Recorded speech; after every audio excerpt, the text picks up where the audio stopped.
Monsieur le Président de la République, Monsieur le ministre d'État, Mesdames et Messieurs les ministres, Mesdames les parlementaires, Monsieur le Président, Monsieur le Préfet, mes chers collègues élus, Mesdames et Messieurs en vos grades et qualités. Monsieur le Président, naturellement, nous vous souhaitons la bienvenue à Mayotte. Vous le savez, la nation le sait, la qualité de l'accueil à Mayotte, même en temps difficile, reste à son niveau. Les Mahorais, même en colère, Monsieur le Président, parce qu'ils le sont, restent dignes devant la nation, parce qu'ils n'ont jamais demandé la charité. Jamais. Même dans les moments les plus difficiles, ils ont toujours été debout et ils le resteront. Le plan Mayotte debout reprend le cœur de ce qui est le message des Mahorais, toujours rester debout, rester en alerte. Donc, c'est la raison pour laquelle nous vous souhaitons la bienvenue ici, au cœur d'une population qui se bat, qui s'est battue pour la France et qui se bat aujourd'hui pour avoir les moyens de son développement.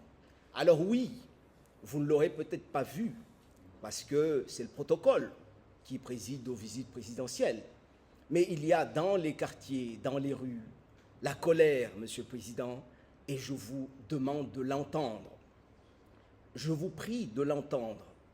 Les gens qui sont dehors, mon téléphone explose de messages. Dites au président que nous sommes en colère. Dites au président que nous comptons sur lui, que nous comptons sur notre pays, car le temps, vous le disiez, des études est révolu. Est venu le temps de l'action. Voilà ce que les Mahorais veulent que vous sachiez aujourd'hui. Donc je vous le dis avant d'en venir à ma question, qui est d'une extrême précision. Les Mahorais, vous le savez, Monsieur le Président, se battent depuis 1958 pour accéder au droit commun. Ça, c'est la revendication numéro 1 des Mahorais, le droit commun. Ils ont toujours demandé un département d'outre-mer, un département de droit commun. On ne leur a pas posé la question du département de droit commun en 2009, et je veux que ce soit limpide.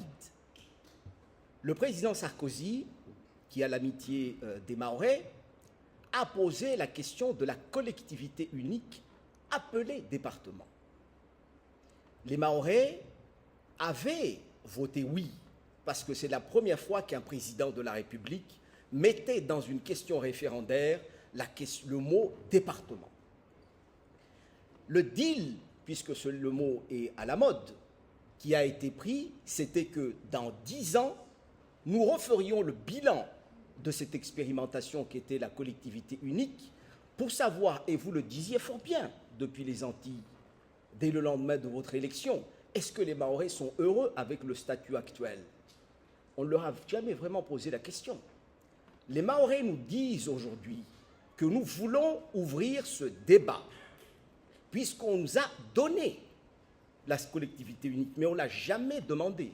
On a pris ce qu'on nous a servi, parce que ça faisait 50 ans.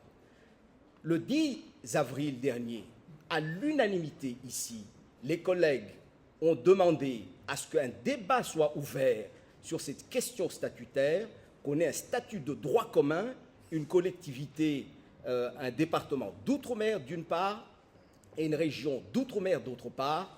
Nous sommes au regret d'avoir lu dans le courrier du ministre d'État, ministre des Outre-mer, qu'il était difficile d'ouvrir ou d'engager ce débat. Difficile pour qui? Parce que nous sommes prêts ici pour ouvrir ce débat. Monsieur le Président, vous le savez, nous sommes soucieux ici d'avoir les moyens d'une région forte pour participer à l'ambition qui est la vôtre, qui est celle de la France, qui est celle d'avoir dans le canal du Mozambique une France, une Réunion et une Mayotte, une France forte dans l'océan Indien qui puisse participer aux enjeux gaziers, pétroliers de cette région.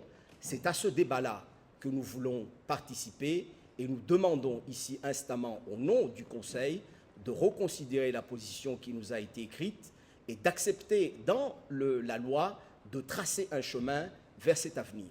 Je vous remercie.